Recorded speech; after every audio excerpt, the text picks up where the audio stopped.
আসসালামু আলাইকুম বন্ধুরা, চলে আসলাম মতিঝিলে। একটু দেখানোর চেষ্টা করব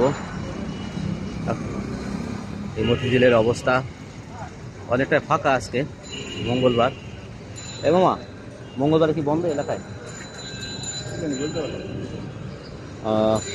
অনেকটাই ফাঁকা দেখছি, জানি না বন্ধ কিনা।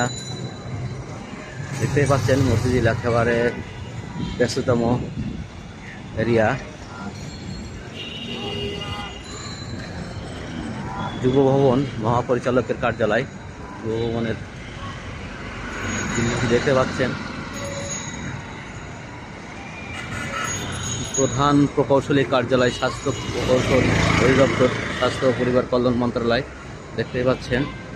এখানে অফিস পাড়া, অফিস এলাকা, সরকারি বেসরকারি ব্যাংক